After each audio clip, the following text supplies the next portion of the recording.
We know that Google is tracking us. We agree to it when we set up our phones. So we wanted to figure out what exactly Google is learning about us throughout the day. So here's what we're going to do. We have two identical phones. The only difference between these two phones is this one is in airplane mode.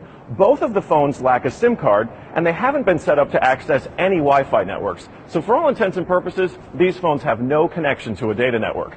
We're going to keep them with us throughout the day. And while I travel around D.C., we're going to figure out just what Google is finding out about me. Our first stop, Sim's convenience store, just outside our Fox bureau, for a quick coffee. From there, we took a walk to the Capitol and took a quick walk around the Senate office buildings, and then decided to hop in a car and head around town. Hello. We're going to the Children's Hospital, please. To run our test, we had to do more than walk the block, so we took a tour around our nation's capital. First, due north to the Children's National Medical Center Hospital, then west to St. Albans School and the National Cathedral. Our tour around town was a 14-mile journey that lasted more than an hour. The entire time, the phones had no access to the internet. Oh my goodness. Not a Wi-Fi connection and not any cellular data service.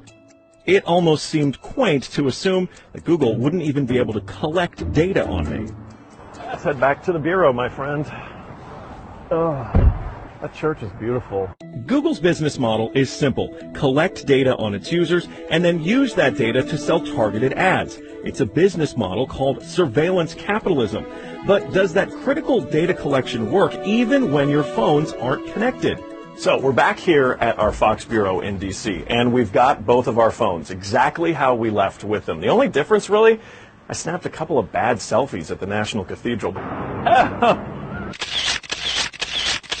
But otherwise, they have stayed in my pocket for the entire day. So let's find out what they know. This is our man-in-the-middle device. It's basically a Wi-Fi network that these phones are going to connect to once we turn their Wi-Fi on.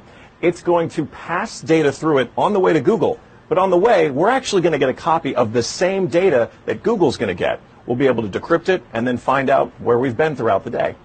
Within minutes, the numbers rolled in. The phone that wasn't on airplane mode registered more than 100 locations, 130 activities, and even 152 barometric readings.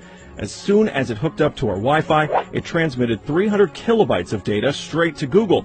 The phone even logged our exact locations, tracking us all around town, the Capitol, the hospital, the school, and the cathedral. Now you may notice what's missing here is the exact route that we took, but it got that data too. It knows when I got out of the car.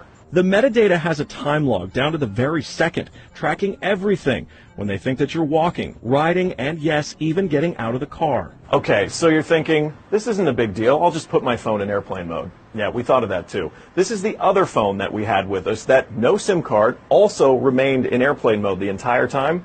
Let's see what kind of data it captured. The phone with airplane mode activated actually logged more locations and activities than the other phone, and it also transferred hundreds of kilobytes of data to Google as soon as it was activated. The only thing that's missing from this map is our stop at the Children's Hospital, but it still knows we were there. There it is. Exiting vehicle, 100% accuracy. Through complicated user agreements and free software, Google gets users to sign away their privacy for nothing.